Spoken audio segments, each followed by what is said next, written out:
আল্লাহ বলেন আমার স্মরণ থেকে যে মুখ ফিরাই নিল, আমার বন্দিগি, আমার ইবাদত, আমার হুকুম পালন, আমি তার জীবন করে দেব সংকীর্ণ এবং তার হাসরের ময়দানে উঠাবো অন্ধ। এই জীবন সংকীর্ণ করার একাধিক তাফসীর, এর মধ্যে একটা তাফসীর হলো এইটা যে আল্লাহ জীবন সংকীর্ণ করে দিবে মানে তার কবরের মধ্যে তার কবরটাকে একেবারে সংকীর্ণ করে দিবে। আল্লাহ রাসূল বলেছে নাফরমানের কবর রাইখা যখন ফেরেশতা চলে যাবে, কবর ডান পাশের মাটি তারে একটা চাপ দিবে বাম দিকে, বাম দিকের মাটি এক ডান দিকে, আল্লাহর কসম ডান পাশের হাড্ডি পাঁজর ভাঙ্গা ডান দিকে বাম দিকে চলে যাবে, বাম দিকের হাড্ডি পাঁজর ভাঙ্গা। রাসূলুল্লাহ সাল্লাল্লাহু আলাইহি ওয়াসাল্লাম বলছে বন্ধু দেখেন হাত্তা তাখতালিফা আদলাউহু, এই দুই আঙ্গুল যেভাবে একটার ভিতরে ঢুকে গেছে, খোদার কসম ডান পাশের হাড্ডি পাঁজর বাম পাশের হাড্ডি পাঁজর এইভাবে একটার ভিতরে ঢুকে যাবে।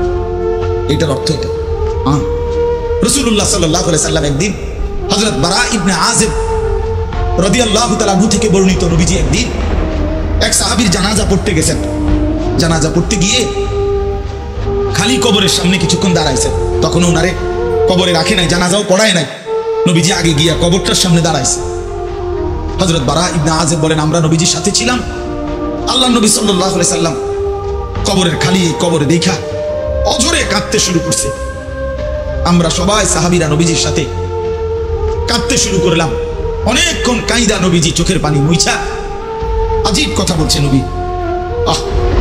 রাসূলুল্লাহ সাল্লাল্লাহু আলাইহি ওয়াসাল্লাম সাহাবীদেরকে লক্ষ্য করে বলছে ইয়া ইখওয়ানি লিমিসলি হাদা ফাআইদু, আমার বন্ধুরা আমার সাথীরা এই কবরে যাওয়ার জন্য তোমরাও রেডি হও, ফাআইদু তোমরাও প্রস্তুতি নাও, অচিরেই তুমি আমি সবাই এই কবরেই পৌঁছে যাইতে হবে।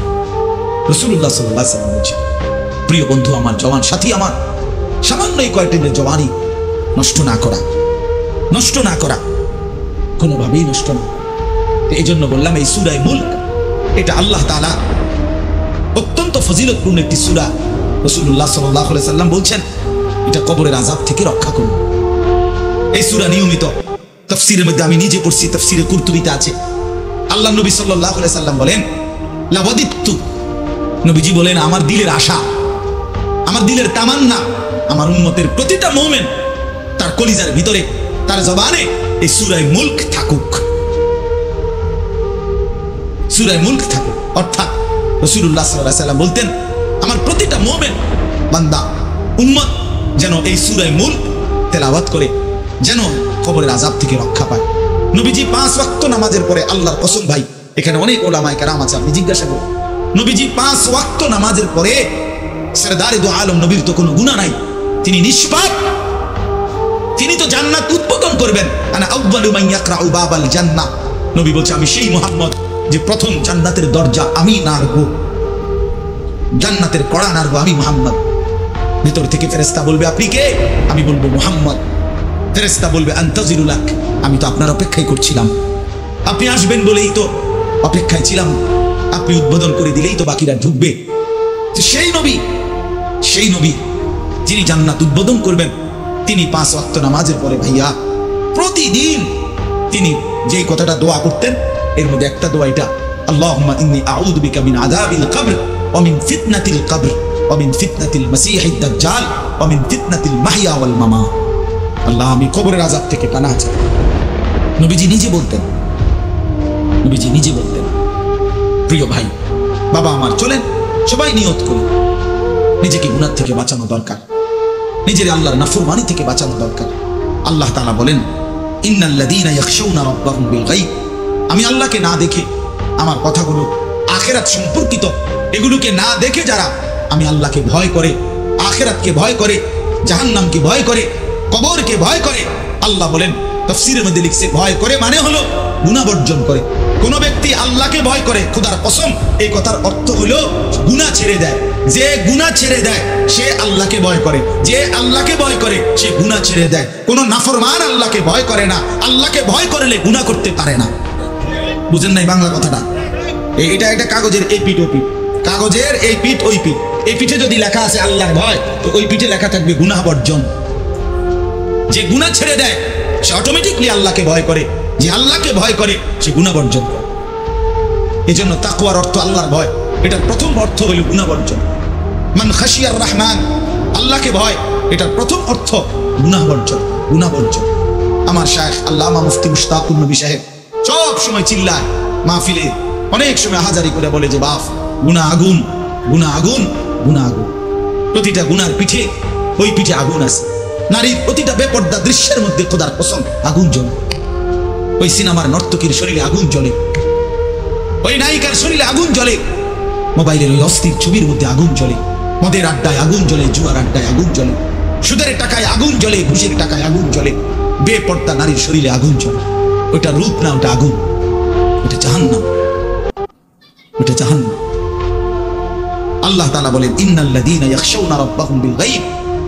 আল্লাহ তাআলা বলেন আমার যে বান্দারা আমার আখিরাত, আমার জাহান্নাম, আমার পরকাল, আমার কবর, এই কথাগুলোকে ভয় করে, আমি আল্লাহকে ভয় করে, না দেখে আল্লাহ বলেন আমি ওয়াদা দিলাম লাহুম মাগফিরাতুন ওয়া আজরুন কাবীর, আমি তাদের পেছনের সব গুনাহ মাফ করে দেব আর আমার সবচেয়ে বড় পুরস্কার জান্নাত দিয়ে দেব। এখানে এটা এমন শব্দ না যে কিছু শব্দ তো আছে একটা শব্দের সাথে আরেকটা বলছে অর্থহীন, যেমন কলম টলম, তো এটা সবাই বুঝে যে টলমের কোনো অর্থ নাই, কাগজ টাগজ, তো কাগজের অর্থ নাই। কিন্তু শিক্ষা দীক্ষা এমন না, শিক্ষা শব্দের উল্টা না, এটা এমন না যে এটা শিক্ষার উল্টা কিছু না, এটা আলাদা শব্দ। শিক্ষা দীক্ষা যেমন আমরা অনেক সময় বলি যে নামাজ রোজা, লোকটা নামাজ রোজায় ভালো, তো এর দ্বারা কি শুধু নামাজ আর নামাজের উল্টা শব্দ রোজা না, এটা একটা আলাদা কি আমল। নামাজ একটা ইবাদত, তো রোজা একটা ইবাদত। তো শিক্ষা এটা একটা বিষয়, দীক্ষা এটা একটা বিষয়। শিক্ষা তো তালিম, দীক্ষা এটা তারবিয়ত, আখলাক। আখলাক অর্থাৎ শব্দ মুখস্থ করা এটা যেমন জরুরি, জিন্দেগি গঠন করা এটাও সমান জরুরি, বরং তার চাইতে বেশি জরুরি। এই জন্য আমাদের ফেনীর একজন বড় বুজুর্গ আলেম আছেন, ফেনী জামিয়া রশিদিয়া মাদ্রাসার হযরত মাওলানা মুফতি শহীদুল্লাহ দামাত বারাকাতুহুল আলী, বাংলাদেশের অনেক বড় একজন বুজুর্গ আলেম। হযরতের মাদ্রাসা ফেনীতে, সেই মাদ্রাসা একটা মাদ্রাসায় কওমি মাদ্রাসা, সেখানে প্রায় 6 থেকে 7 হাজার ছাত্র পড়ালেখা করে, প্রায় 200-র উপরে উস্তাদ আছে, 200-250। তো এই জন্য বললাম যে হযরত সবসময় বলে যে পড়া মেধা অনুপাতে কম বেশি হইতে পারে, আখলাক বরাবর হইতে হবে। আখলাক, ছাত্র মেধাগত যোগ্যতার কারণে কেউ রুল নাম্বার 1, কেউ রুল নাম্বার 10, কিন্তু আদব আখলাক বরাবর হওয়া চাই। আমরা এটা খুব খেয়াল করি না। আজকে সবাই মনে করে বাচ্চার পড়ালেখা হচ্ছে, ঠিক আছে, পড়তেছে, যাইতেছে, আসতেছে, ছেলেটা পড়তেছে, রেজাল্ট আসছে, কিন্তু আখলাক কোথায়? যে ছেলেটা কখনোই প্রস্রাব করে টয়লেট পেপার ব্যবহার করে না, দাঁড়িয়ে বসে প্রস্রাব করার ক্ষেত্রে কোনো পার্থক্য করে না, তো তার আখলাক, তার জীবন গঠন হলো শব্দ না মুখস্থ হলো, শব্দ না মুখস্থ হলো। যে ছেলেটা তার মোবাইলের মধ্যে রাত দিন নাচ গান ছবি জিনা ব্যভিচারের দৃশ্য অথবা শুধু অনর্থক মোবাইলটা টিপলো, তো পড়া তো মুখস্থ করলো, কিন্তু আখলাক কই হলো? আখলাক কই? 3 বছরের বাচ্চার হাতে মোবাইল দিয়ে দিছে, 2 বছরের বাচ্চার হাতে অভিভাবক মোবাইল দিয়ে দিছে, মানে খামখেয়ালির এক জিন্দেগি। এক সন্তান গঠন কিভাবে করতে হয় মুসলমান তাও জানে, বাচ্চাকে টেলিভিশনের হাতে তুলে দিছে, টেলিভিশন দেখে দেখে শিখো। বাচ্চাতে সমবয়সীদের হাতে তুলে দিছে, যে সমবয়সী বন্ধুদের সাথে আড্ডা দিতে দিতে যা শিখো। এটা কখনোই কি না, নিয়ম না। রাসূলুল্লাহ সাল্লাল্লাহু আলাইহি ওয়াসাল্লাম বলছেন কুল্লু মাউলুদিন ইউলাদু আলাল ফিতরা, প্রত্যেকটি মানব সন্তান আল্লাহকে মানার শতভাগ যোগ্যতা নিয়ে পৃথিবীতে ভূমিষ্ঠ হয়। কোরআন শরীফে আল্লাহ তাআলা বলছেন ফিতরাতাল্লাহিল্লাতী ফাতারান নাস আলাইহা, কোরআনের আয়াত। আল্লাহ তাআলা বলেন দিন মানার পুরা যোগ্যতা দিয়েই আমি আল্লাহ মানুষকে সৃষ্টি করেছি। আল্লাহ তাআলা এমন একটি হুকুম করে নাই, এমন একটা বিষয় নিষেধ করে নাই যা পালন করার যোগ্যতা কিংবা বর্জন করার যোগ্যতা আল্লাহর বান্দার শরীরের মধ্যে নাই, এমন কোনো বিধান নেই। আমার মধ্যে রুকু করার যোগ্যতাই নাই, অথচ আমারে রুকু করতে বলছে, অথচ আমার কোমর বাঁকা হয় না, বিষয়টা এমন না। আমি সেজদাই দিতে পারি না, আমার হাঁটুও বাঁকা হয় না, কনুইও বাঁকা হয় না, কোমরও বাঁকা হয় না, অথচ আল্লাহ আমারে বললেন সেজদা দিতে। বিষয়টা কি এমন? কথা বুঝছেননি আমার কথাটা? আমারে বানাইলেন তাল গাছ, আমারে বলতেছেন সেজদা দিতে। এইটা বললে না জুলুম হইতো? এটা বললে না জুলুম হইতো? কিন্তু আল্লাহ তাআলা যতগুলো হুকুম করেছেন, যতগুলো নিষেধ করেছেন, প্রতিটা হুকুম পালন করা, প্রতিটা নিষেধ বর্জন করার 100 যোগ্যতা আল্লাহ তাআলা বান্দার শরীরের মধ্যে দিয়েছে। কোরআনুল কারীমের মধ্যে আছে আল্লাহ তাআলা বলেন, বান্দা আমি তোমাকে বানিয়েছি নাবতালিহি, পরীক্ষা করার জন্য, আর পরীক্ষায় উত্তীর্ণ করার উপযোগী। ফাজআলনাহু সামিআন বাসীরা, আমি আল্লাহই তোমাকে শুনবার জন্য কান দিয়েছি, দেখবার জন্য চোখ দিয়েছি। তাফসীরের মধ্যে লিখছে, অর্থ হলো আমাকে মানবার পুরা যোগ্যতা সম্পন্ন শরীর দিয়েছি। ওযু, গোসল, নামাজ, রোজা, হালাল হারাম, পাক নাফাক সবকিছু বান্দা পালন করতে পারবে, এমন যোগ্যতা দিয়ে তারে মানুষ বানাইছে।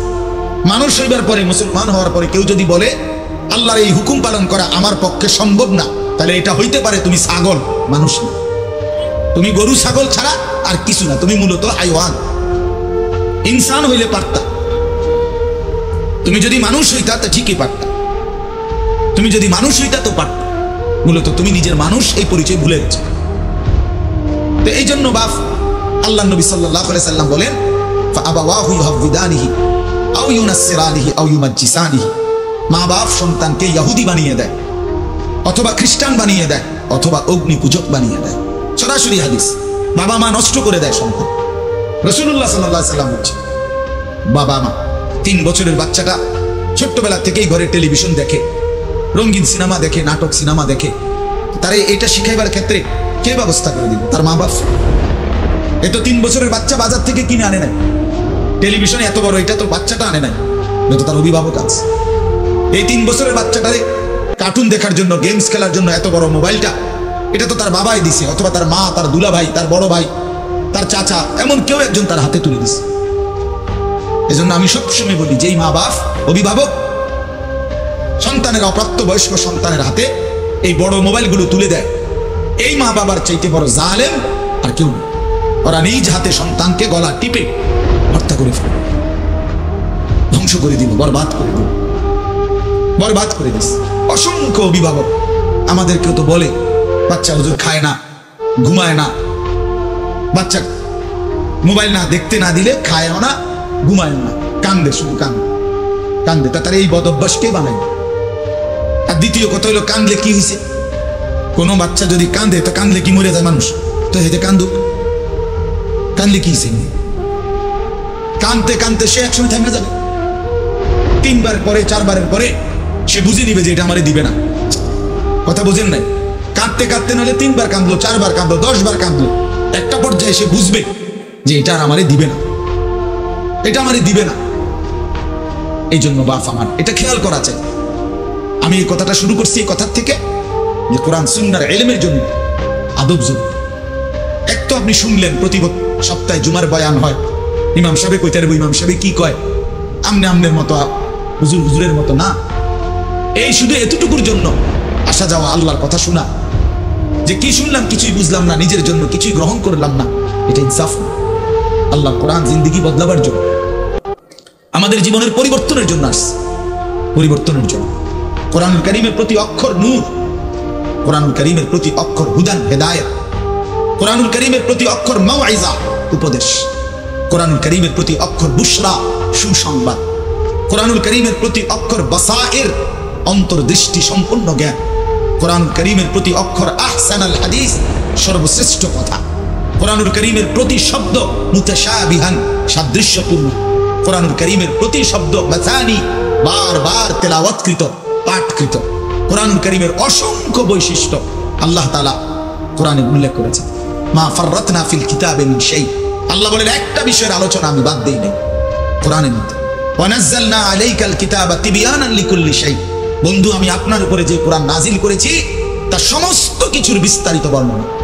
এজন্য বদনসিব ওই সন্তান, ওই অভিভাবক দুর্ভাগা, যে মুসলমান পরিচয় দেওয়ার পরেও নিজ সন্তানকে আল্লাহর কোরআন দেখে দেখেও পড়তে জানে না। আল্লাহর কোরআন দেখে দেখে ছোট বাচ্চা হাফেজে কোরআন হয়েছে, এই মাত্র দেখছেন আমরা, হাফেজে কোরআন হয়েছে। মুসলমানের সন্তান আল্লাহর কোরআন 30 পারা কলিজার মধ্যে গ্রহণ করছে। আর কি পরিমাণ দুর্ভাগা মুসলমান! আল্লাহর দেওয়া চোখ, আল্লাহর দেওয়া জিহ্বা। আল্লাহ কোরআনে বলছে, আলাম নাজআল লাহু আইনাইন, বান্দা আমি কি 2টা চোখ দেই নাই? ওয়া লিসানান, আমি কি জিহ্বা দেই নাই? ওয়া শাফাতাইন, 2টা ঠোঁট কি আমি দেই নাই?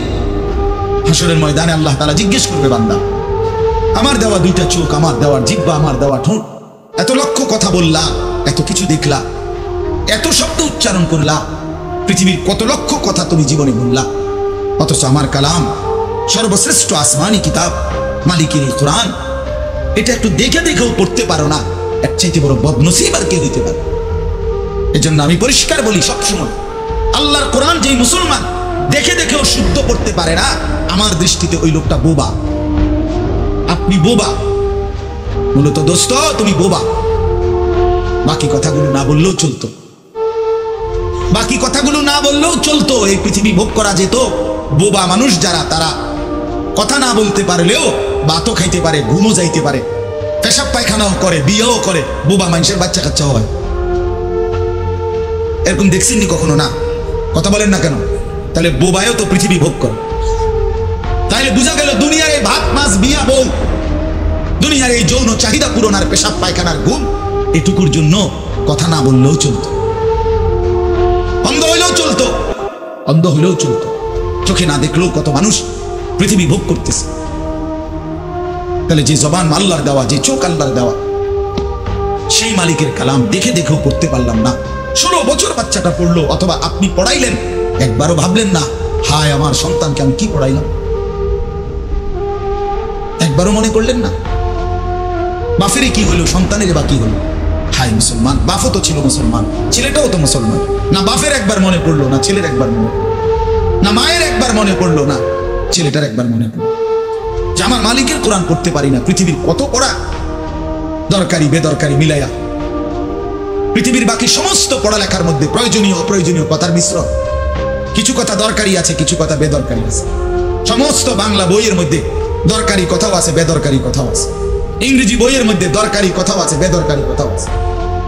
কথা বলে, হ্যাঁ, রোদ হচ্ছে, বৃষ্টি হচ্ছে, খেকশিয়ালের বিয়ে হচ্ছে, এটা কোনো দরকারি কথা হলো? এটা কিছু শিখার কিছু? এটা হাট্টিমা টিম টিম তারা মাঠে পারে ডিম, এটা কি? এটা কোনো শিখার কিছু? হ্যাঁ, আগডুম বাগডুম ঘোড়াডুম সাজে, আগডুম কি বাগডুম কি? তার বাপের 14 গোষ্ঠী করতে পারে বলি আগডুম কি? যে লিখছে এটা অনর্থক কথা। 2 little black birds sitting on a wall, one called Peter, one called Paul. দুইটা কাউয়া একটা ওয়ালের মধ্যে বসছে, একটা কাউয়ার নাম হলো পিটার আর একটা কাউয়ার নাম হলো পল। এই হলো কবিতার অর্থ। এটা কি শিখছে ছেলেটা? এখানে কি শিখা? কাউয়া ওয়ালে বসলি কি টিনের সালে বসলি কি? কাউয়া তো কাউয়া, কাউয়া লইয়া আমার দরকার কি? কাউয়া কই বইছে? এটা আমার বাচ্চা শিখতে হইব, আমি কি কাউয়ার বাচ্চা? বলেন তো কি অর্থ আছে এটাতে? আর এই পিটার পল সম্পূর্ণ কাফেরের নাম। পিটার এই শব্দ, পল এটা খ্রিস্টানদের নাম, কোন মুসলমানের নাম না। এটা মুসলমানের সন্তান, এটা শিখবে কেন?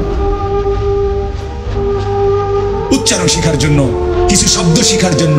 তো শব্দ শেখার জন্য ইসলামী কোনো শব্দ নাই? আল্লাহ আমাদেরকে বুঝ দান করে। আমি এখানে বই ঠিক করতাম বসি না, যে বুঝেন না আমার কথা। অর্থ এই উদ্দেশ্য দ্বারা আমি বই ঠিক করতে বসি না, অর্থ একটা উদাহরণস্বরূপ বললাম আর কি। আবার দরকারি কথাও আছে। আমাদের দেশে সেই ছেলে কবে হবে, কথায় না বড় হয়ে কাজে বড় হবে, ফাইন কথা। সকালে উঠিয়া আমি মনে মনে বলি সারাদিন আমি যেন ভালো হয়ে চলি, চমৎকার কথা।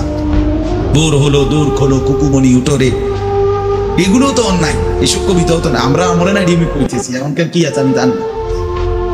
এগুলো আমার সময় পড়ছি আমরা ছোটবেলায় প্রাইমারিতে। যাই হোক, বাফ অর্থ হলো আল্লাহর কোরআন থেকে সন্তানকে বঞ্চিত করেন না। বঞ্চিত আপনাদের কাছে অনুরোধ, এই যে কয়জন বসছেন, জওয়ান ভাই যারা বসছেন, ভাই আমার স্কুলে পড়েন, কলেজে পড়েন, কোনো অসুবিধা নাই, ঠিক আছে। নতুন করে আবার মাদ্রাসায় ভর্তি হতে পারবেন না, আমরাও জানি, কিন্তু কোনো একটু সময় বের করে আল্লাহর কোরআন সময় সুযোগ বের করে শেখা সম্ভব। শুক্রবারটা তো অবসর থাকে, বৃহস্পতিবার বিকেল থেকে তো অবসর থাকে, শনিবারটা তো অবসর থাকে। তো একটু আল্লাহর কালাম পড়েন, কোন একজন আলেমের কাছে, কোন একজন মসজিদের ইমামের কাছে, কোন একজন মাদ্রাসার ওস্তাদের কাছে নিজে আলাদা একটু সময় বাইর করেন যে আমার মালিকের কোরআন আমি একটু শুনি, আল্লাহ তাআলার কালাম শুনি। আহা, কোরআন কারীমের নূর, এটা যে শুনলো না সে শুনলোটা কি? সে শিখলো কি, পড়লো কি? মজাই তো পাইলেন, কথা বলার মজাই তো হয় নাই। আমি তো অনেক সময় বলি আল্লাহর ঘরের কালো গিলাফ আর মদিনার সবুজ গম্বুজ যে দেখে নাই যেই চোখ, সে দেখলো কি? কালো গিলাফ যে দেখে নাই কাবার, রাসূলুল্লাহ রওজায়ে আতহারের সবুজ গম্বুজের ওই সৌন্দর্য যে দেখে নাই, যে চোখ, সে জীবনে কি দেখলো? আবার একবার মক্কা শরীফে এক লোক উমরার সময় বাংলাদেশি এক লোক দৌড়াইয়া আমার আয়েশা জড়াইয়া ধরছে, ধরাইয়া কাঁদা দিছে, বলছে হুজুর আমি আপনার এক কথার কারণে হজে আসছি, উমরায় আসছি। আমি বললাম মানে? এই কথাই তো আমি এটা শুনছি, আজ আপনি বলছেন যে এই চোখ কাবার কালো গিলাফ দেখে নাই, রাসূলুল্লাহ সাল্লাল্লাহু আলাইহি সাল্লামের রওজায়ে আতহারের সবুজ গম্বুজ দেখে নাই, সে দেখলো কি? এটা আমার দিলে লাগছে যে হ্যাঁ ঠিকই তো, আমি আর কি দেখলাম? তাই তো যেই জবান আল্লাহর নামে নিতে জানে না, মালিকের কোরআনই পড়তে জানে না, তুমি পড়লা কি মিয়া? তুমি কে গোড়ার ঘাস কাটলা মিয়া? বাকি সবগুলো পড়া না হলেও দুনিয়া চলতো মিয়া।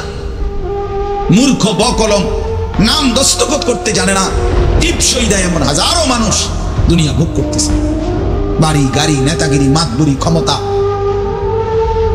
দালান, বিল্ডিং, সবটা দুনিয়া ভোগ করছে, অথচ নামটাও সই দিতে জানে না। এমন নাই? বলেন না এমন নাই? তো সে কোন যোগ্যতায় দুনিয়া ভোগ করছে? সে কিভাবে দুনিয়া ভোগ করতেছে? যদি বলেন সে সমাজে তার কোনো মান সম্মান, আরে না মিয়া, বহুত নেতাদের মাতবর সমাজের, সে তো মূর্খ, টাকার জোরে ক্ষমতা দেখাচ্ছে, এমন মানুষ নাই? তা তাইলে এই জন্য বাপ আবারও অনুরোধ করছি, আমি অর্থ হলে অপমান করা না, জেনারেল শিক্ষা নিষেধ করা না। আমি তো কুমিল্লা ভিক্টোরিয়া কলেজ থেকে মাস্টার্স পাস করছি, সায়েন্স বিজ্ঞান বিভাগ থেকে দাখিল পাস করছি। এর মানে এটা বাদ দিতে বলতেছি না, বাদ তো আমি দিছি না, বাদ আপনি দিছেন। কথা বুঝেন নাই? বাদ আপনি দিছেন, আল্লাহর কোরআন বাদ দিছেন, রাসূলুল্লাহ সাল্লাল্লাহু আলাইহি সাল্লামের সুন্নাহ বাদ দিছেন। এতগুলো পড়ছেন, ধন্যবাদ আপনাকে, এটা পড়লেন না কেন? এতগুলো শিখতে পারলেন, এত লক্ষ টাকা খরচ করতে পারলেন, 4 বছরের মেডিকেলের জন্য, 6 বছরের মেডিকেলের জন্য এক বাপ তার ছেলেটার জন্য, মেয়েটার জন্য কত লক্ষ টাকা খরচ করছে, তার কোনো কুল কিনারা আছে মিয়া? তো আপনি পড়ান, কোনো অসুবিধা নাই, কিন্তু আপনি আপনার বাচ্চাটাকে আল্লাহর কোরআন থেকে বঞ্চিত করলেন কেন? নামাজ থেকে বঞ্চিত করলেন কেন? 2টা সূরা পড়তে জানে না, একটা আত্তাহিয়াতু শুদ্ধ করে বলতে পারে না, দোয়ায়ে কুনুত পড়তে জানে না। একজন মুসলমান বেটা, 40 বছর বয়স, লজ্জা থাকা উচিত বেটা, ওই বেটা শরম থাকা উচিত বেটা। কার জমিন খাইতেছ, কার আসমান ভোগ করছো, কার দুনিয়া ভোগ করতেছ? এত বড় মালিকের আসমান ও জমিন ভোগ করে সেই মালিকের সেজদাটাও ঠিক মতো দিতে জানে না, সেই মালিকের নামটাও পড়তে পারে না। এর চাইতে লজ্জার কি হইতে পারে বলেন বাবা? অপমান কি হইতে পারে? আল্লাহ আমাদেরকে বিবেক দান করেন, আল্লাহ আমাদেরকে বিবেক দান করেন। বিবেক থাকা চাই, বিবেক থাকা চাই। কোরআন কারীমের মধ্যে আছে, আল্লাহ তাআলা বলছে, একটা সাংঘাতিক কথা আছে কোরআন শরীফে, ফাবিআইয়ি হাদিসিন বা'দাহু ইউমিনুন। আমার দিল নড়ে কোরআনের এই আয়াত শুনলে, কলিজা শুদ্ধা কাইপা ওঠে। আল্লাহ তাআলা কোরআনে বলছে, এই 29 পারার মধ্যে আছে, সূরা মুরসালাতের মধ্যে আল্লাহ তাআলা বলে, বান্দা 23 বছরে আমি আমার রাসূলের কাছে এই সর্বশ্রেষ্ঠ কিতাব নাজিল করলাম, আমার সবচেয়ে শ্রেষ্ঠতম কথাগুলো আমি তোমাদের জন্য দিলাম। বান্দা, এর চাইতে আর দামি কোন কথা বললে তোমরা আমার কথা মানতা? বুঝেন নাই? ফাবিআইয়ি হাদিস, ফাবিআইয়ি হাদিস। আল্লাহ বলছে, বান্দা এরপরে আর কি বললে, এর চাইতে দামি কথা আর কোনটা বললে, আর কোন কিতাব নাজিল করিলে, আর কেমনে বললে? ফাবিআইয়ি হাদিসিন বা'দাহু ইউমিনুন। আর কিভাবে বললে বান্দা ঈমান আনতা, বিশ্বাস করতা? আকিমুস সালাহ, আকিমুস সালাহ 80 বারের চাইতে বেশি বলছি আমার কোরআনে, আর কতবার বললে আমারে সিজদা দিতা? ইত্তাকুল্লাহ, ইত্তাকুল্লাহ বারবার বলেছি, আল্লাহকে ভয় করো, আর কতবার বললে বান্দা আমারে ভয় করতে? কতবার বলছি? আল্লাহ বলবেন, রাসূলুল্লাহ সাল্লাল্লাহু আলাইহি সাল্লাম বাপ আমার, বন্ধু আমার, নওজোয়ান সাথী আমার, মনে রাখবেন, বিশ্বাস করেন, রাসূলুল্লাহ সাল্লাল্লাহু আলাইহি সাল্লাম হাসরের ময়দানে অসংখ্য উম্মতকে জিজ্ঞেস করবে, এই আমলনামা যখন দেখবে, প্রত্যেকটা উম্মত তার নিজ নিজ আমলনামা, রাসূলুল্লাহ সাল্লাল্লাহু আলাইহি সাল্লাম দেখবেন, এই আমলনামা দেখে নবী জিজ্ঞেস করবে, উম্মত 23টা বছর একটানা আমি কেঁদেছি, উম্মত 23 বছর তোদের জন্য আমি কেঁদেছিলাম, এমনও রাত গেছে সারা রাত উম্মতের জন্য আমি কেঁদেছি, সারা রাত দোয়া করছি উম্মতের জন্য, তায়েফের পাথরের আঘাতে পিঠ চালনির মতো ছিদ্র বানায় ফেলছি, পেটের কষ্টে, ক্ষুধার কষ্টে 14 দিনের চাইতে বেশি পেটে 2টা পাথর বাইদা ক্ষুধার কষ্ট হজম করছি। উহুদের দান শহীদ করা রক্তে আমি বেহুশ হয়ে আমি পড়েছিলাম। সেই নবী আমি আর কত কাঁদলে, আর কত রক্ত ঝরাইলে উম্মত তুমি আমার কথা মনে করতা, তুমি আমার কথা ভাবতা? সাল্লাল্লাহু আলাইহি ওয়াসাল্লাম যখন এটা জিজ্ঞেস করবেন তখন কি জবাব হবে বাপ? বলেন, ইনসাফের কথা বলেন। কি মনে করছেন সুপারিশ? হাসরের ময়দানের সুপারিশ মানে কি?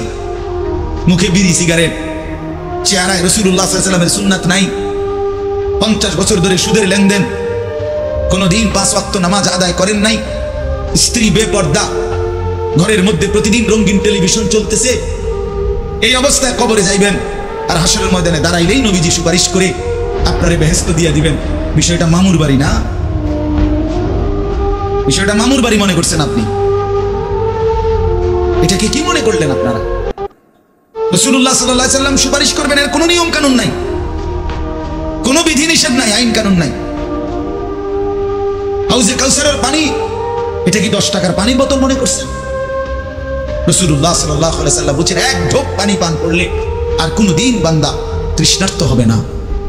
এতটা আজিমুস শান দামি, এমনি এমনি দিয়ে দিবেন, এমনি এমনি দিয়ে দিবেন। দয়া করে ভাবতে শিখেন, নিজের ভালো বোঝেন, নিজের ভালো, নিজের ভালো। আমি যে সূরাটা পড়ছি, এই সূরাটার নাম হলো সূরা মুলক, 29 নম্বর পারা, কোরআনুল কারীমের 67 নম্বর সূরা।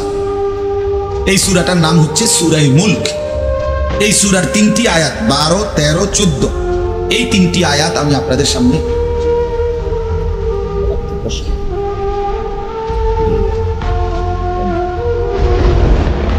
এই 3টি আয়াত আমি তেলাওয়াত করছি।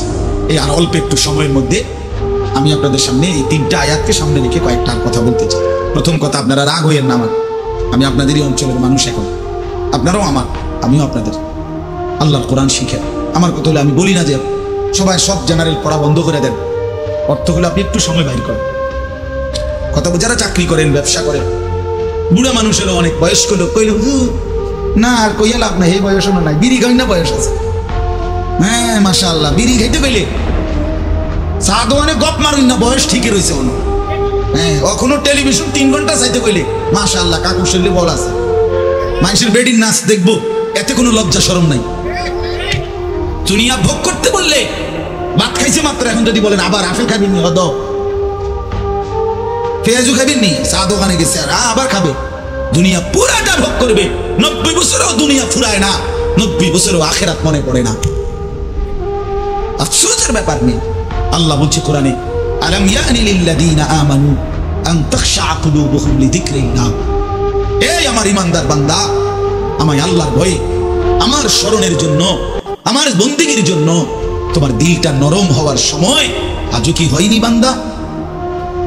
365 দিনে খোদার একটা বছরে যে কোনো দিন ফজরের নামাজ পড়লা না যুবক, তোমারে যেন আল্লাহ ডেকে বলে, হায় বান্দা, তাহলে কি আর কোনো দিন নামাজ পড়বা না?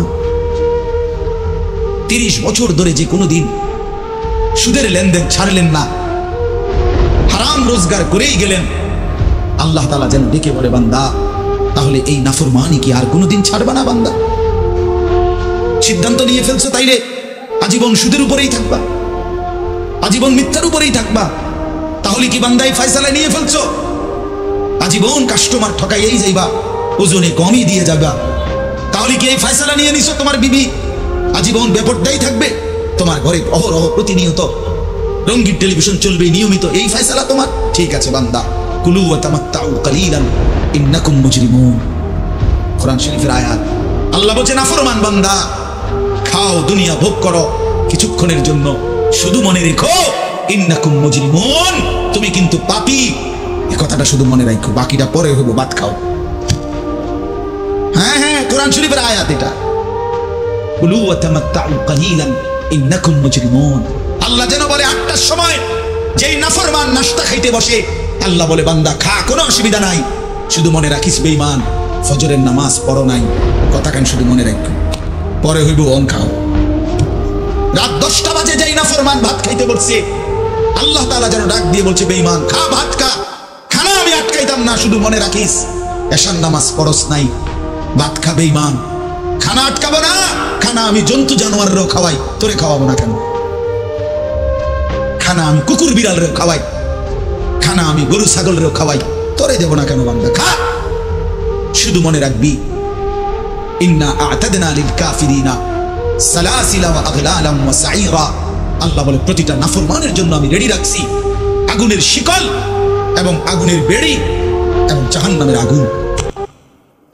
এক নাম্বার 70 জিরাআন, 70 হাত লম্বা আগুনের শিকল দিয়ে জাহান্নামীকে হাসরের ময়দানে আল্লাহর ফেরেশতা বাঁধ দিবে। এক, 2 নাম্বার 2টা হাত। দোস্ত দেখেন শুধু আমার দিকে, সূরা ইয়াসিনে আছে ইন্না জাআলনা ফি আনাকিহিম আগলালান ফাহিয়া ইলাল আদকানি ফাহুম মুকমাউন। এটার অর্থ হলো এই যে হাসরের ময়দানে প্রত্যেকটা পাপী নাফরমানকে ফেরেশতা 2 হাত আলগি দিয়া এইভাবে ঘাড়ের সাথে বাঁধ দিয়া ধইরা এই 2 থুতনির নিচে 2 হাত এভাবে দিয়া এইভাবে বাঁধ দিয়া, আল্লাহর কসম, রব্বে কাবার কসম করব, এইভাবে বাঁধ দিন। আর কোনদিন বেঈমান চোখটাও নিচের দিকে নামাইতে পারবে না, কারণ এই থুতনি তো উঠাই দিছে উপরের দিকে, এটা দিয়ে ঠেলা দিয়া। এটা অর্থ আল্লাহ। এই আয়াতের সূরা ইয়াসিনের এই আয়াতের অর্থ এটাই, ইন্না জাআলনা ফি আনাকিহিম আগলালা। আল্লাহ বলছে বান্দা আমি দেখাবো। আল্লাহ ডাক দিয়ে বলে ভাই আমার তোমারেও, জওয়ানকেও বুড়োকেও। আল্লাহ বলে বান্দা কি মনে করছো আমি রহমান না? ঠিক আছে, তুমি কি এটা শুনো নাই আমি যে কাহ্হার?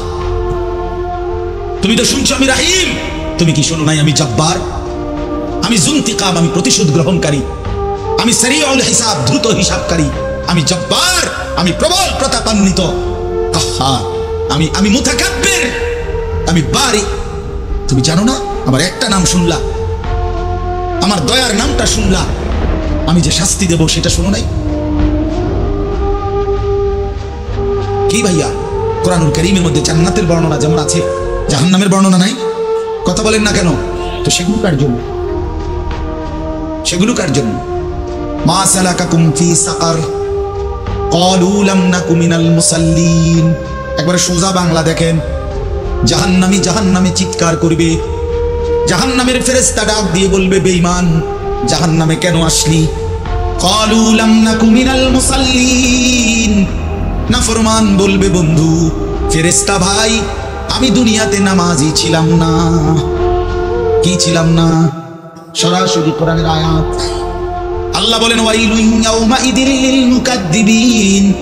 সমস্ত মিথ্যাবাদী নাফরমান পাপীদের জন্য সেদিন জাহান্নাম। যদি বলেন কেমন নাফরমান মাওলা? আল্লাহ বলেন ওয়াইদা কিলা লাহুমুর কাউ লা ইয়ারকাউন। দুনিয়ায় এই নাফরমানকে যতবার বলা হয়েছিল রুকু করতে, সেজদা করতে, নামাজ পড়তে, বেঈমান নামাজ পড়ে নাই, এজন্য জাহান্নাম। কোরআনুল কারীমে আল্লাহ বলছেন কাল্লা ইদা বালাগাতিত তারাকি। নাফরমানের মৃত্যুর সময় যখন আসবে, মালাকুল মউত আজরাইল তারে যখন ডাক দিবে, আইয়াতুহান নাফসুল খাবিসা। প্রতিটা পাপী নাফরমানের জান কবজের সময় আজরাইল যখন ডাক দিয়ে বলবে হে খবিস আত্মা বের হ, উখরুজি, বের হ। আত্মাটা বের হতে চাইবে না। আল্লাহ নবী বলেন কসম বাবা, নবীজি বলে মালাকুল মউত আজরাইল খপ করে ধইরা কলজা থেকে রূহটা একটা টান দিয়া ছিঁড়া ফেলবে, একটা টান দিয়া ছিঁড়া। এরপরে রূহটা কণ্ঠনালীর কাছে এসে আটকায় যাবে। কাল্লা ইদা বালাগাতিত তারাকি। তারাকি মানে কণ্ঠনালী। ফালাউলা ইদা বালাগাতিল হুলকুম ওয়া আনতুম হিনাইদিন তানজুরুন। এটার অর্থ এটাই, হুলকুম মানে কণ্ঠনালী। বের হতে চাইবে না রূহ। আজরাইল তখন ধরে টাইনা হেসরাইয়া ছিঁড়া ছিন্ন ভিন্ন করে বেঈমান নাফরমানের কলজা ছিঁড়া ফেলবে, রূহ ছিঁড়া ফেলবে, এরপরে শরীর থেকে বের করে নিয়ে আসবে। আরে বন্ধু, এই কোরআনে আছে, আল্লাহ নিজে বলছে এমন নির্মম মৃত্যু হলো কেন? এই নাফরমানের মউত এত কঠিন হলো কেন? তার কলজা ছিঁড়া ফেলছে, রূহ ছিঁড়ে ফেলছে, এমন মৃত্যু হলো কেন? আল্লাহর কসম বাপ আমার, আমারও বলি আপনারও বলি, আল্লাহ কোরআনে সরাসরি বলছে এমন ভয়ানক মৃত্যু হলো কেন? ফালা সাদ্দাকা ওয়ালা সাল্লা। কারণ এই নাফরমান আমি আল্লাহর কথায় বিশ্বাস করে নাই, ওয়ালা সাল্লা, এবং নামাজ পড়ে নাই, নামাজ পড়ে নাই, নামাজ পড়ে।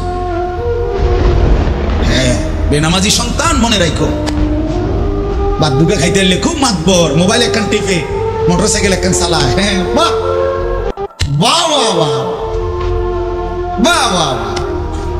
আর কি, আর ধরে কে? আমার একটা মোটরসাইকেল আছে, আমার একটা মোবাইল আছে, আমার কিছু বন্ধু আছে যারা আমার সারাক্ষণ অসৎ সঙ্গ দেয়। যখনই আমার সমস্ত নাফরমানি মন চায়, কিছু অসৎ বন্ধু মিলে যায়, যে বন্ধুরা আমার সারাক্ষণ চরিত্রহীনতা শিখায়, অসভ্যতা, নোংরামি, অশ্লীলতা, বেহায়াপনা শিখায়।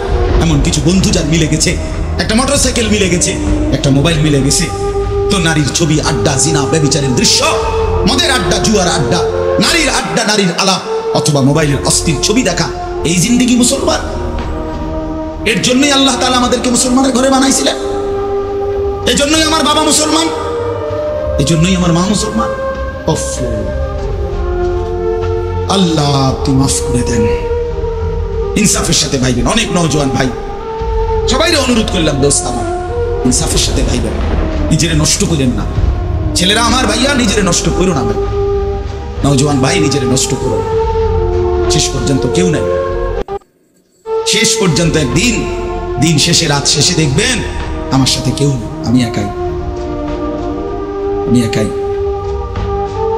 একদিন কবর আমার সব সম্পর্ক ছিন্ন করে দিবে, একদিন মৃত্যু আমাকে সব ভুলাই দেবে, সব ভুলাই দেবে। তো এই সূরাটার নাম হলো সূরা মুলক। এটা কোরআন শরীফের অত্যন্ত ফজিলতপূর্ণ একটা সূরা। মাত্র 30টা আয়াত এই সূরার মধ্যে।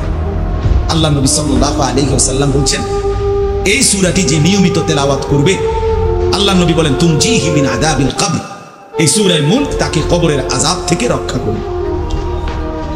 এটাই সূরার ফজিলত। এজন্য আলহামদুলিল্লাহ উলামায়ে কেরাম, আমাদের মাদ্রাসাগুলোর তালিবে ইলম এবং আল্লাহওয়ালা বুজুর্গানে দ্বীন সব সময় রাত্রিবেলা ঘুমের আগে আগেই এই সূরা মুলক তেলাওয়াত করে। এই 4-5 মিনিট সময় লাগে, কিন্তু এই সূরার বড় ফজিলত হলো, আল্লাহ নবী সাল্লাল্লাহু আলাইহি ওয়াসাল্লাম বলেন, এই সূরা কবরের আযাব থেকে রক্ষা করবে, কবরের আযাব থেকে রক্ষা করবে। আমার ভাই, আমার বন্ধু, রাসূলুল্লাহ সাল্লাল্লাহু আলাইহি ওয়াসাল্লামের অগণিত হাদিস এই কথার প্রমাণ করে যে কবরে আযাব হবে। হাসরের আযাব তো আছেই, জাহান্নামের আযাব তো আছেই, কবরেও আযাব হবে। মেন বিচার তো হবে হাসরের ময়দানে, তার আগেই আযাব হবে কবর। আপনারা সহজ বাংলায় বুঝবেন। আসামি যখন ধরে ফেলে, তখন মামলার হিয়ারিং তো চলে, মামলার শুনানি তো চলে, কিন্তু সে কারাগারে ঠিকই আটকায় রয়েছে। কারাগারের কষ্ট, যন্ত্রণা সে হাজতি হিসাবে ভোগ করতে থাকে। আবার যখন মামলার রায় হয়, তখন সে আবার আসামির পরে হিসাব করে, কিন্তু কষ্ট, লাঞ্ছনা এটা তো তার শুরু হয়ে যায়। যদিও এখনো বিচার শেষ হয় নাই, বিচার প্রক্রিয়া দিন, 10 দিন, 50 দিন, 20 দিন, 1 মাস পর পর মামলার ডেট পরে শুনানি হয়, কিন্তু সে তো থাকে কারাগারে, সে তো থাকে কারাগারে। তো আল্লাহ পাক রব্বুল আলামিন বলেন, নাফরমান সে তো হাসরের ময়দানে বিচার হবে চূড়ান্ত, কিন্তু কবর থেকেই আযাব শুরু, কবর থেকেই আযাব শুরু। রাসূলুল্লাহ সাল্লাল্লাহু আলাইহি ওয়াসাল্লাম খুব বেশি হাদিসের মধ্যে আছে, একজন বিখ্যাত সাহাবী, আপনারা সবাই ওনার নাম জানেন, ইসলামের 3য় খলিফা হযরত ওসমান রাদিয়াল্লাহু তাআলা আনহু। কিতাবের মধ্যে আছে, আমরা নিজে আত-তাযকিরা, আমার কাছে কিতাব আছে আরবি, ইমাম কুরতুবী রাহমাতুল্লাহ লিখিত কিতাব, ওখানে আছে হযরত ওসমান রাদিয়াল্লাহু তাআলা আনহু যখন কোনো কবরের সামনে দাঁড়াইতেন তো প্রচন্ড কাঁদতেন, ভীষণ কাঁদতেন, হাত্তা ইয়াবুল্লা লিহিয়াতাহু, কাঁদতে কাঁদতে ওনার দাড়ি ভিজে যেত। তো ওনার সাথীরা জিজ্ঞেস করতেন, হযরত আপনি জাহান্নামের কথা বললেও এত কাঁদেন না, অথচ কবর দেখলে এভাবে কাঁদেন কেন? তো তিনি বলতেন, ইন্নাল কবরা আউয়ালু মানাজিল আখিরাহ, শোনো, কবর হচ্ছে আখিরাতের প্রথম ঘাঁটি। ফা ইন নাজা মিনহু ফামা বা'দাহু আইসারু মিনহু, যদি কোনো ব্যক্তি কবরের ঘাঁটিতে বাইচা যায়, পরবর্তী সবগুলো ঘাঁটি তার জন্য সহজ। ওয়া ইন লাম ইয়ানজু মিনহু ফামা বা'দাহু আশাদ্দু মিনহু, এই কবরে, এই ঘাঁটিতে যে জিততে পারবে না, বাঁচতে পারবে না, তো পরবর্তী সবগুলো ঘাঁটি তার জন্য তার চাইতে বেশি কঠিন। এই কথার কারণে আমি ভয় পাই, কবর দেখলে আমার মনে পড়ে, হায় আমি এই কবরের আযাব থেকে বাঁচবো কিনা, এই ভয়ে আমার কাঁদতে থাকি।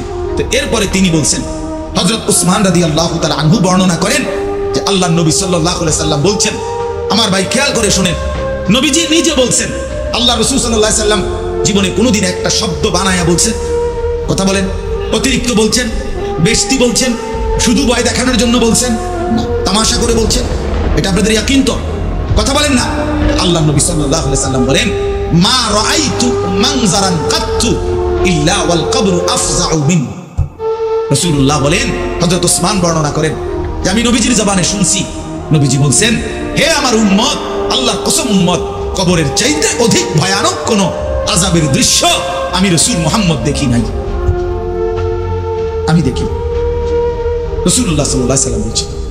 প্রিয় ভাই আমার, আল্লাহ নবী সাল্লাল্লাহু আলাইহি ওয়াসাল্লামের সরাসরি হাদিস, যে ব্যক্তি কবরের 3টা প্রশ্নের জবাব দিতে পারবে না, রাসূলুল্লাহ সাল্লাল্লাহু আলাইহি ওয়াসাল্লাম বলেন আল্লাহ তাআলার পক্ষ থেকে তখন ফেরেশতাদের কাছে ঘোষণা আসবে, আফরিশুহু মিনান নার ওয়ালবাসুহু মিনান নার ওয়াফতাহু লাহু বাবান ইলান নার।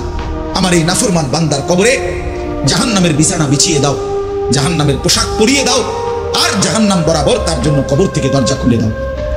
ফেরেশতারা যখন এই কার্যক্রমটা শেষ করবে, প্রথম জাহান্নামের বিছানা বিছায় দিছে, পোশাক পরায় দিছে, জাহান্নাম বরাবর দরজা খুলে দিছে, আল্লাহ নবী সাল্লাল্লাহু আলাইহি ওয়াসাল্লাম বলেন একজন ফেরেশতা এসে তখন ফায়ুদরাবু লাহু বিমিতরাকাতিন মিন হাদিদিন, নবীজি সাল্লাল্লাহু আলাইহি ওয়াসাল্লাম বলেন তখন একটা লোহার হাতুড়ি, লোহার গুর্জ, লোহার হাতুড়ি দিয়ে একজন ফেরেশতা তাকে একটা আঘাত করবে।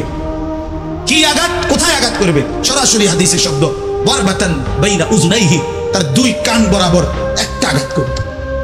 রাসূলুল্লাহ সাল্লাল্লাহু আলাইহি ওয়াসাল্লাম বলেন ফায়াসিহু সাইহাতান, ওই নাফরমান তখন এত জোরে চিৎকার করবে, ইয়াসমাউহা মান ইয়ালিহি ইল্লা সাকালাইন, মানুষ এবং জিন ব্যতীত আল্লাহর সমস্ত সৃষ্টি ওই বেঈমানের চিৎকার শুনতে। এই কবরের আযাব, ছেলেরা আমার, দোস্ত আমার, বাপ আমার, বন্ধু আমার, আপনি হাসলেও কবরে যাইতে হবে, কাঁদলেও কবরে যাইতে হবে। রাজপ্রাসাদের ওই অট্টালিকাতে যে থাকে সেও একদিন মরে যাবে, জীর্ণ কুটিরে কুড়ে ঘরে যে থাকে সেও মরে যাবে। জীবনে যে কোনোদিন সুখ দেখে নাই, দুঃখের সাগরে তারও মৃত্যু হবে। জীবনে যে কোনোদিন দুঃখ দেখে নাই, সুখের সাগরে ভাসছিল, তারও মৃত্যু হবে, সেও মরে যাবে। কবর নিশ্চিত, কবর নিশ্চিত। অমিন ওয়ারাইহিম বারযাখুন ইলা ইয়াউমি ইউবআসুন, আল্লাহ তাআলা মৃত ব্যক্তিকে বলবে, বান্দা, কোরআন শরীফের আয়াত, এখন থেকে নিয়ে ইসরাফিলের ফুতে হাসরের ময়দানে উঠানো পর্যন্ত বারযাখ মানে কবরের জীবনে পড়ে থাকো। ভেবে দেখেন, ভেবে দেখেন, শুধু 1 মিনিট, আমিও ভাবি, আপনিও ভাবেন। হাদিসের মধ্যে আছে মা বাইনান নাফখাতাইন 40, ইসরাফিল প্রথম ফু দিলে জমিনের সবকিছু মাটির নিচে চলে যাবে, দ্বিতীয় ফু দিলে মাটির নিচ থেকে আবার সবাই উঠে হাসরের ময়দানে দাঁড়াবে। তো নবীজি সাল্লাল্লাহু আলাইহি ওয়াসাল্লাম বলছে এই 2 ফুয়ের মাঝখানে ব্যবধান হবে 40। তো মুহাদ্দিসিনে কেরাম, উলামায়ে কেরাম বলেন কেউ কেউ এই 2 ফুয়ের মাঝখানে ব্যবধান হতে পারে 40,000 বছর। তাহলে ধরে নেন সর্বশেষ যেই লোকটা কবরে গেছে, যদি তার কবরে আযাব হয় তাহলে তার কবরের আযাব ভোগ করতে হবে 40,000 বছর। এবার বলেন তো এখন যারা মরছে, এবার বলেন তো রাসূলুল্লাহ সাল্লাল্লাহু আলাইহি ওয়াসাল্লামের জমানায় যারা মারা গেছে, এবার আরো পিছনে যান, ইব্রাহিম আলাইহিস সালামের জমানায় যারা মারা গেছে, এবার আরো পিছনে যান, নূহ আলাইহিস সালামের জমানায় যে অবিশ্বাসী বেঈমানগুলো মারা গেছে, তারা আজকে কত বছর যাবত কবরে আযাব ভোগ করতেছে। বুঝছেন আমার কথাটা? হ্যাঁ, কোরআন শরীফ আছে ওমান আ'রাযা আন যিকরি ফাইন্না লাহু মাঈশাতান দানকা ওয়া নাহশুরুহু ইয়াওমাল কিয়ামাতি আ'মা। আল্লাহ বলেন আমার শরণ থেকে যে মুখ ফিরায় নিল, আমার বন্দিগি, আমার ইবাদত, আমার হুকুম পালন, আমি তার জীবন করে দেব সংকীর্ণ, এবং তার হাসরের ময়দানে উঠাবো অন্ধ। এই জীবন সংকীর্ণ করার একাধিক তাফসীর, এর মধ্যে একটা তাফসীর হলো এইটা যে আল্লাহ জীবন সংকীর্ণ করে দিবে, মানে তার কবরের মধ্যে তার কবরটাকে একেবারে সংকীর্ণ করে দিবে। আল্লাহ রাসূল বলছে নাফরমানের কবর রাইখা যখন ফেরেশতা চলে যাবে, কবর ডান পাশের মাটি তারে একটা চাপ দিবে বাম দিকে, বাম দিকের মাটি এক ডান দিকে, আল্লাহর কসম ডান পাশের হাড্ডি পাঁজর ভাঙ্গা ডান দিকে বাম দিকে চলে যাবে, বাম দিকের হাড্ডি পাঁজর ভাঙ্গা। রাসূলুল্লাহ সাল্লাল্লাহু আলাইহি ওয়াসাল্লাম বলছে বন্ধু দেখেন হাত্তা তাখতালিফা আদলাউহু, এই 2 আঙ্গুল যেভাবে একটার ভিতরে ঢুকে গেছে, খোদার কসম ডান পাশের হাড্ডি পাঁজর বাম পাশের হাড্ডি পাঁজর এইভাবে একটার ভিতরে ঢুকে যাবে। এটার অর্থ এটা। হ্যাঁ, রাসূলুল্লাহ সাল্লাল্লাহু আলাইহি ওয়াসাল্লাম একদিন হযরত বারা ইবনে আযিব রাদিয়াল্লাহু তাআলা আনহু থেকে বর্ণিত, নবীজি একদিন এক সাহাবীর জানাজা পড়তে গেছেন। জানাজা পড়তে গিয়ে খালি কবরের সামনে কিছুক্ষণ দাঁড়াইছেন, তখন ওনারে কবরে রাখে নাই, জানাজাও পড়ায় নাই, নবীজি আগে গিয়া কবরটার সামনে দাঁড়াইছে। হযরত বারা ইবনে আযিব বলেন আমরা নবীজির সাথে ছিলাম, আল্লাহ নবী সাল্লাল্লাহু আলাইহি ওয়াসাল্লাম কবরের খালি কবর দেখা অঝরে কাঁদতে শুরু করছে। আমরা সবাই সাহাবীরা নবীজির সাথে কাঁদতে শুরু করলাম। অনেকক্ষণ কাইদা নবীজি চোখের পানি মুইছা আজীব কথা বলছে নবী। রাসূলুল্লাহ সাল্লাল্লাহু আলাইহি ওয়াসাল্লাম সাহাবীদেরকে লক্ষ্য করে বলছে, ইয়া ইখওয়ানি লিমিসলি হাদা ফাআইদু, আমার বন্ধুরা, আমার সাথীরা, এই কবরে যাওয়ার জন্য তোমরাও রেডি হও।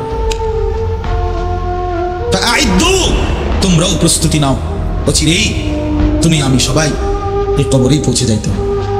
রাসূলুল্লাহ সাল্লাল্লাহু আলাইহি ওয়াসাল্লাম বলছে, প্রিয় বন্ধু আমার, জওয়ান সাথী আমার, সামান্য এই কয়েকদিনের জওয়ানি নষ্ট না করা, কোনোভাবেই নষ্ট না।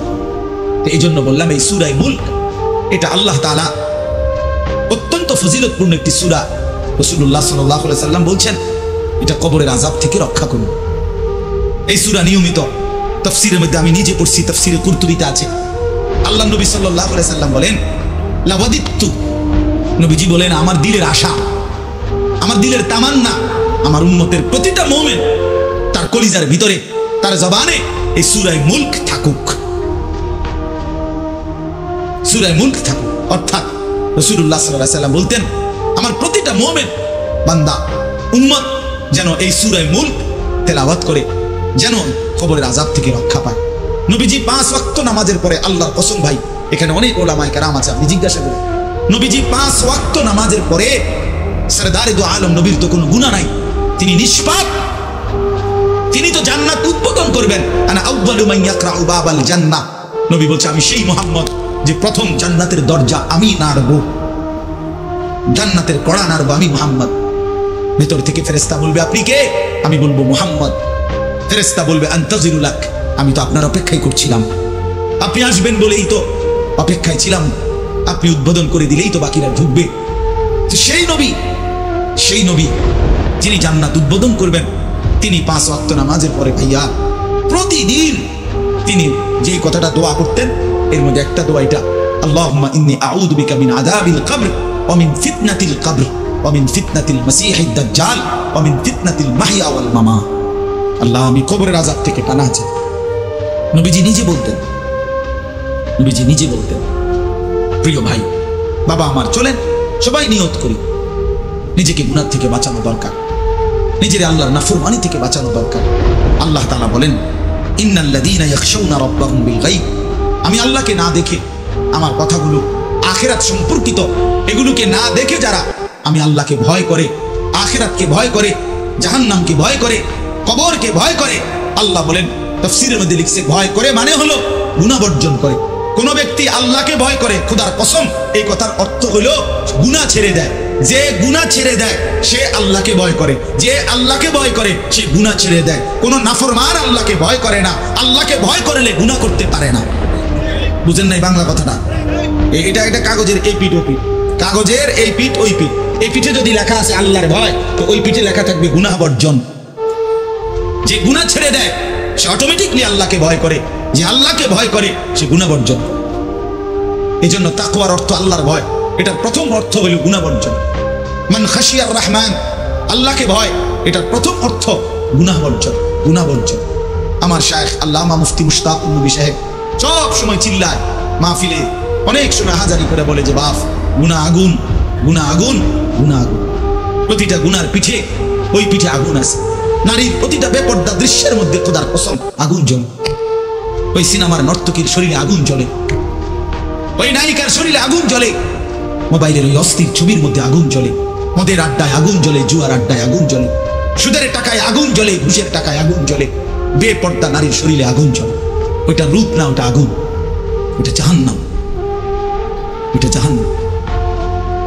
আল্লাহ তাআলা বলেন, ইন্নাল্লাযীনা ইয়াখশাউনা রাব্বাহুম বিল গায়ব, আল্লাহ তাআলা বলেন আমার যে বান্দারা আমার আখিরাত, আমার জাহান্নাম, আমার পরকাল, আমার কবর, এই কথাগুলোকে ভয় করে, আমি আল্লাহকে ভয় করে, না দেখে আল্লাহ বলেন আমি ওয়াদা দিলাম, লাহুম মাগফিরাতুন ওয়া আজরুন কাবীর, আমি তাদের পেছনের সব গুনাহ মাফ করে দেব, আর আমার সবচেয়ে বড় পুরস্কার জান্নাত দিয়ে দেব। এরপরে আল্লাহ বলেন, ওয়া আসিররু কাওলাকুম আবিজাহারুন বিহ ইন্নাহু আলীমুম বিযাতিস সুদূর। মানুষের তিনটা অবস্থা কথার ক্ষেত্রে, মানুষ তার অভিব্যক্তির ক্ষেত্রে তিনটা অবস্থা হয়। মানুষ কখনো জোরে কথা বলে, মানুষ কখনো আস্তে কথা বলে গোপনে, আর কখনো মানুষ অন্তরে জল্পনা কল্পনা করে, ঠিক না? এই তিনটাই অবস্থা।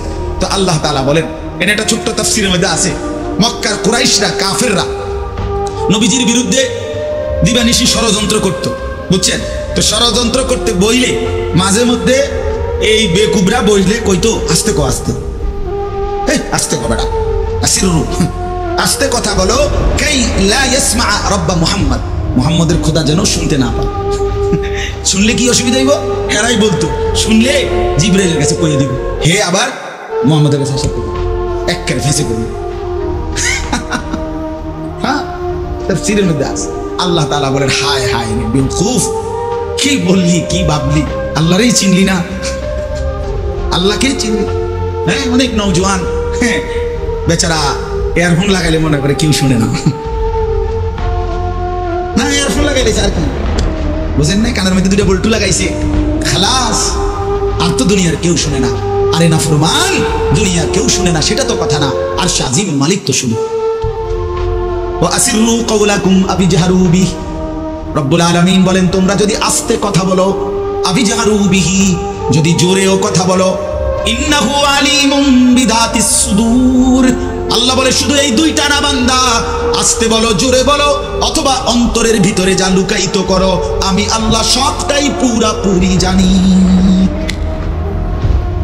এরপরে শেষ অসাধারণ একটা যুক্তি আল্লাহ দেখাইছে, এই শেষ কথা আমার, আলা ইয়ালামু মান খালাক, আজীব কথা। আল্লাহ বলে আচ্ছা বান্দা, তোমার আমি একটা কথা জিজ্ঞাই, তুমি আমার কথাটার উত্তর দাও।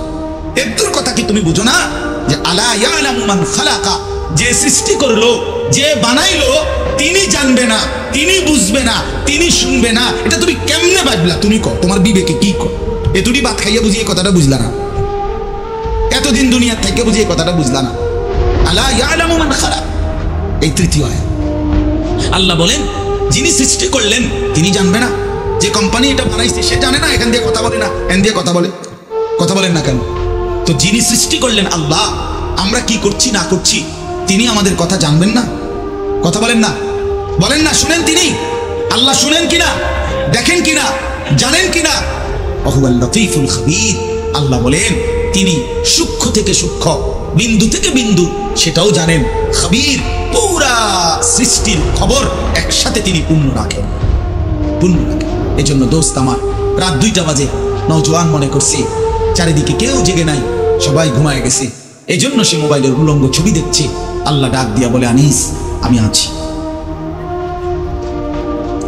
মালিক ডাক দিয়া বলে আলাম ইয়ালাম বিআন্নাল্লাহা ইয়ারা, তুমি কি এই ভেবেছো আমি, তুমি জানো না বান্দা আমি যে সারাক্ষণ তোমাকে দেখি। আল্লাহ তাআলা রাতেও দেখে, দিনেও দেখে, একাকীও দেখে, প্রকাশ্যও দেখে, অন্ধকারেও দেখে, আলোতেও দেখে। 7 আসমানের উপরে কোন ফেরেশতা হাঁটলেও মালিক দেখে, 7 তবক জমিনের নিচে কোনো পিঁপড়া হাঁটলেও মালিক দেখে।